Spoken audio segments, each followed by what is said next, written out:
कथा का विराम होने जा रहा है। श्रावण का पहला दिन, वैसे तो अभी आप गुरु पूर्णिमा की कथा सुनेंगे तो उसमें हम वर्णन करेंगे इस चीज का। श्रावण का पहला दिन और श्रावण का समापन का दिन, ये 2 दिन तुम रुका जी का नाम लेकर अशोक सुंदरी वाली जगह पर एक बेलपत्र अगर कोई समर्पित कर देता है तो उसके घर में वंश की कभी कमी नहीं आ सकती, उसके घर संतान जरूर होती है, पुत्र प्राप्त होता है, बेटी हो बेटा हो संतान अवश्य प्राप्त होती है, वंश बढ़ता है।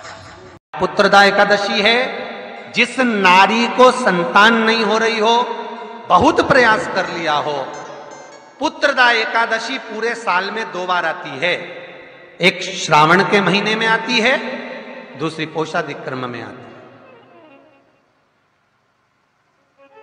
श्रावण के महीने की जो पुत्रदा एकादशी होती है, ये संतान की वृद्धि करने वाली होती है। शंकर जी के मंदिर में जाकर, भगवान शिव के मंदिर में पूजन करके घी का 1 कटोरी में घी और 1 कटोरी में खीर शंकर के सामने रख देते हैं। भगवान शंकर के मंदिर पर चौखट पर घी का दिया लगा देते हैं।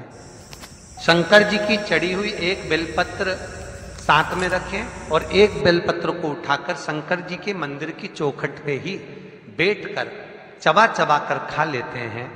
जो 1 बेलपत्र लेकर आए हैं वो अपने पति को खिला देते हैं। कहते हैं पुत्रदा एकादशी के दिन ये कर लेने पर संतान की प्राप्ति हो जाती है, पुत्र की प्राप्ति हो जाती है।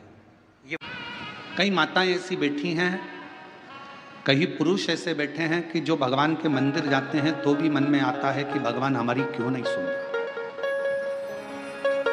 क्या सारा दुख हमारी ही किस्मत में लिख दिया, क्या सारी तकलीफ हमको ही लिख दी? नहीं,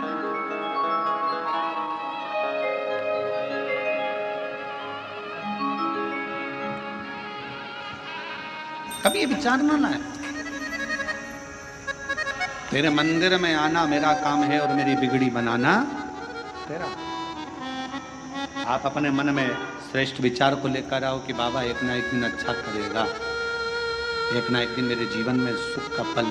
सावन के पवित्र महीने में भगवान शिव जी के मंदिर में जाकर ये एक चीज कर लो। आज भी शंकर भगवान के मंदिर में 3 बार ताली बजाने का प्रमाण है। बजाते हो आप लोग? शिव जी के मंदिर में 3 बार ताली बजाने का प्रमाण है। क्यों?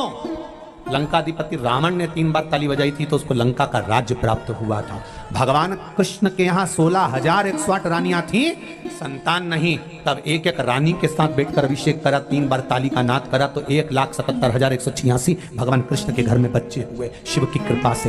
राम भगवान जब सेतु बांधने की तैयारी कर रहे हैं और सेतु बंद नहीं रहा, तब भगवान राम ने भी 3 बार ताली का नाद कर भगवान शंकर को रिझाया था।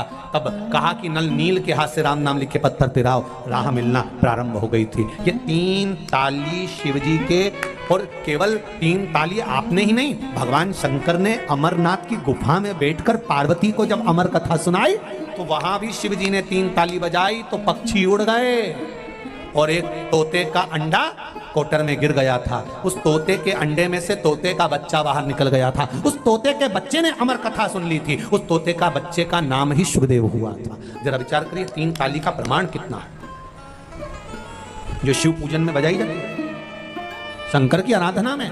कहा आपके पास बेलपत्र नहीं है, आपके पास जल नहीं है, आपके पास धतूरा नहीं है, शमी पत्र नहीं है, कुछ चढ़ाने के लिए फूल पंखड़ी नहीं है, कुछ मत दो, शिव मंदिर में जाओ 3 बार ताली का नाद करिए, शंकर प्रसन्न हो घरदानी भंडारा भर कर ही भेज देगा। आप दिल से कहो तो, चित्त से कहिए, मन से कहिए। महाराज शृंगी ऋषि ने ताली का नाद करा, जल वृष्टि हुई। तुरंत रोम पद और वर्षणी ने विचार करा कि अपनी बेटी के लिए इससे अच्छा वर नहीं मिलेगा। बेटी शांता का विवाह शृंगी ऋषि के साथ कर दिया। गुरु जी को यह मालूम था कि बेटी का अपमान अवधपुरी में हुआ है, जिसके घर में गौ माता, बेटी और संत ब्राह्मण का अपमान होता है, उसका वंश नहीं बढ़ता। दशरथ जी के यहाँ का वंश इसलिए नहीं बढ़ रहा। क्या करना चाहिए? तो पुत्र कामेष्ठी यज्ञ करवाना चाहिए। क्या गुरुजी नहीं कर सकते थे? कर सकते थे, पर उन्होंने कहा पुत्र कामेष्ठी यज्ञ करवाने के लिए श्रृंगी ऋषि को बुलाओ। दशरथ जी ने पूछा ये श्रृंगी कौन? तो कहा बस ऋषि हैं, आप उनको बुलाइए। तो श्रृंगी ऋषि ने कहा कि यज्ञ तो करा दूंगा, पर शर्त एक है कि मैं जोड़े से इस यज्ञ में आना चाहता हूं, क्योंकि जब तक शांता का चरण, बेटी का चरण खुद के मायके में वापिस नहीं पड़ता तब तक वंश नहीं बढ़ता, इसलिए मेरी पत्नी का आना जरूरी है। तो कहा मैं जोड़े से आना चाहता हूं, आप जोड़े से। शांता श्रृंगी आए, यज्ञ करवाया, पुत्र कामेष्ठी, खीर तीनों देवियों को दी। शांता का स्मरण हुआ, जो अंजना शिव की आराधना में लगी हुई हैं। जब आ रहे थे तब उनका स्मरण ध्यान में आया। जिस पात्र में सुमित्रा जी ने प्रसाद पाया था, उस पात्र को उठाकर फेंका गया। वो दोना फेंका, वही दोने का थोड़ा सा भाग शांता ने लिया, लेकर तुरंत एक स्थान पर रखकर शंकर की आराधना करी। शिव जी ने पवन देव को भेजा। पवन देव उस खीर प्रसाद को लेकर अंजना माता को दे देते हैं और अंजना माता का गर्भ ठहर गया। चैत्र का महीना था, सुंदर आनंद में पूर्णिमा चैत्र की, जिस समय पर श्री हनुमंत महाराज का प्रागट्य हुआ है, आनंद स्थापित हो, आनंद स्थापित। शिव के पुत्र भी है, शंकर भगवान का स्वरूप है हनुमान जी। 11वां होता पवन देव ने ले जाकर दिया था खीर प्रसाद, इसलिए पवन के पुत्र भी कहलाए। और प्रीति खीर से है, इसलिए राम मेरे राघव जी के सेवक जैसे लक्ष्मण, भरत, शत्रुघ्न है, वैसे हनुमान कहलाए। वैसे सहज क्या है? सावन के महीने में जो नीला कलर का जो पुष्प होता, हार श्रृंगार का पुष्प, एक अगर देवाधिदेव महादेव को आपने चढ़ाना चालू कर दिया, समर्पित करना प्रारंभ कर दिया, तो आपको पीछे पलट कर देखने की जरूरत नहीं पड़ेगी, महादेव हाथ पकड़ ही रहता। पुराण में सुना है शंकर भगवान पर 108 कुछ भी शिव को चढ़ाना चाहिए श्रावण के महीने में। हमने पहले भी कहा था, पिछले लॉकडाउन की कथा निकालिए और सावन के महीने की कथा निकालकर सुनना। उसमें कहा था आपके पास कुछ भी नहीं है तो 108 चावल के दाने चढ़ाइए, 108 मूंग के दाने चढ़ाइए, 108 आप चाहे तो सरसों के फूल चढ़ाइए, 108 चाहे तो सफेद पुष्प चढ़ाइए, 108 चाहे तो गुलाब की पत्तियां चढ़ाइए।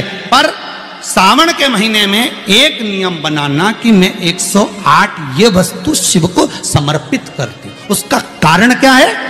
तो स्कंद पुराण में लिखा है शंकर भगवान को सावन के महीने में जब हम 108 कोई वस्तु समर्पित करते हैं तो शंकर उसको लाख और करोड़ों गुना कर कर हमको पूरे वर्ष में प्रदान। शिव कथा कह रहे हैं सावन का व्रत करो तो पशुपति व्रत मत करना, और पशुपति व्रत करो तो सावन का सोमवार का व्रत न करना।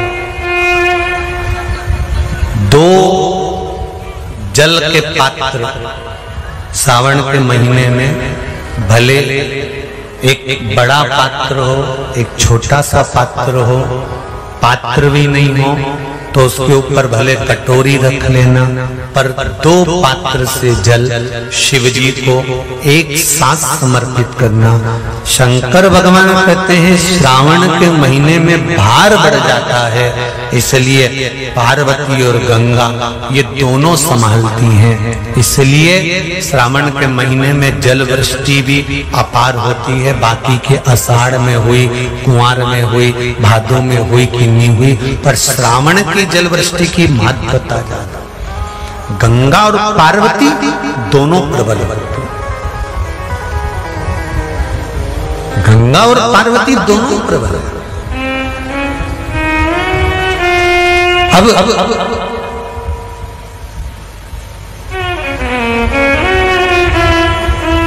भृंगी ने कृष्ण खड़ा कर दिया,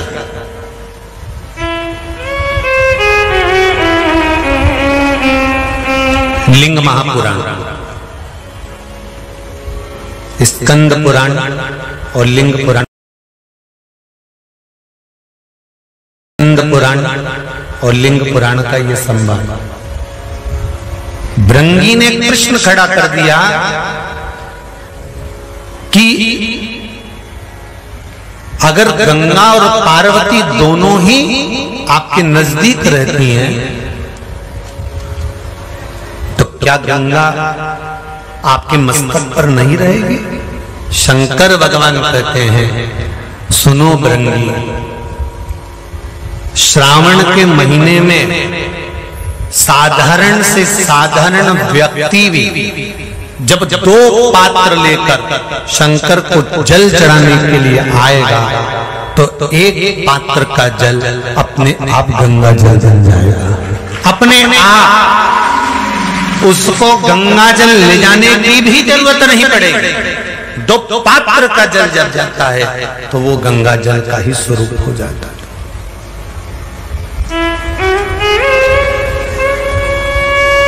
बैठो अभी वर्णन करते हैं। 2 पात्र का जल ही, एक पात्र का जल गंगा जल का भाव वर्णन करते। और क्या मिलता है 2 पात्र का जल से? कोरोना महामारी में शिव महापुराण की कथा जो कुबरेश्वर बाबा के धाम से चल रही थी, उसमें एक उपाय बताया था, ध्यान होगा कि जब व्यक्ति के जीवन में बहुत तकलीफ चालू हो जाती है, बीमारियां बहुत भारी पड़ गई थी, तो कहा था कि 5 बेलपत्र शिव जी पे चढ़ाकर एक हाथ में दूध एक हाथ में जल लेकर फिर बाबा को एक जैसी धार चढ़ाना। बोला था कि नहीं बोला? एक जैसी धार लगाने का बोला। श्रावण के महीने में जब 2 धार का जल शंकर भगवान पर चढ़ता है, और अगर 2 धार जल का दर्शन करना हो तो आपके मोबाइल में भी शंकर भगवान की फोटो निकालना, उसमें शंकर जी के 4 हाथ नजर आएंगे। 2 हाथ से शिव जी अपने ऊपर जल चढ़ा रहे हैं, 2 कलश उनके हाथ में है। उस चित्र का दर्शन करना, उस श्रावण के महीने का दर्शन। अगर वो दर्शन आपको कहीं ना मिले तो फिर गीता प्रेस गोरखपुर की शिव महापुराण में या लिंग पुराण में या स्कंद पुराण में दर्शन कर सकते हो, या देवी भागवत में भी कर सकते हो। 2 धार का जल, यदि हमारे व्यापार में तकलीफ आ रही है, कहीं उन्नति की सीढ़ी पर चढ़ने में तकलीफ आ रही है, या कहीं हम हमारे कार्य के प्रति काम अटक रहा है, यदि काम अटक रहा है, हमें और सरल भाषा में समझ लो, और सरल में समझो। जब मालूम पड़े कि कहीं कचरा अड़ गया, ठीक है, तो चतुर लोग क्या करते हैं? जो चतुर माताएं होती हैं, बुजुर्ग होते हैं, वो क्या करते हैं? जम के 1 बाल्टी पानी डाल दे। बोले कि नहीं बोले? अरे बोले जम के जरा 1 बाल्टी जरा जम के पानी डाल, और जो जम के पानी डालेगा ना तो कचरा निकल गया। उसी तरह जीवन में अगर दुख चल रहा है, तकलीफें चल रही है, कष्ट चल रहा है, बीमारी चल रही है, परेशानियां चल रही हैं, रास्ता नहीं मिल रहा, तो पूरा सावन का महीना 2 कलश लेकर 1 बाल्टी पानी अर्थात 2 कलश से जब जल चढ़ाएंगे तो जिंदगी का कचरा भी अपने आप हट जाएगा और जीवन सार्थक। ये कावड़ की महत्वता, दुनिया के लोग क्यों कावड़ लेकर जाते हैं? कावड़ ले जाने का मतलब, आज भी लोगों के फोन पे कोई छावर से, कोई आष्टा से, कोई सुजालपुर से, कोई कहीं से कि हम गुरुजी हम महिलाएं कावड़ लेके आ जाएं। हमने कहा इतनी दूर से, कहां दूर से कावड़ लेकर आ रही हो? यहीं की यहीं भर लीजिए, यहीं की यहीं चला दीजिए। कहां दूर से? नहीं, हम तो ढोल भी लाएंगे, नहीं हम तो डीजा भी लाएंगे, ना हम भिंड भी लाएंगे, तो मना नहीं। पर चित्त वृत्ति में क्यों कावड़ चढ़ाई जाती है? क्यों कावड़ का जल चढ़ाया जाता है? क्यों कावड़ को लाकर शंकर भगवान को समर्पित करी जाती है? उसका कारण क्या है? कि हमारी जिंदगी में अगर कोई कचरा आ गया है तो बाबा उसको निकाल दे, उसको समाप्त कर। हम डंडा उठा के चले या कावड़ बांध कर चले तो वो 2 पात्र का जल भी हमारे लिए कावड़ का ही काम करेगा। कावड़ का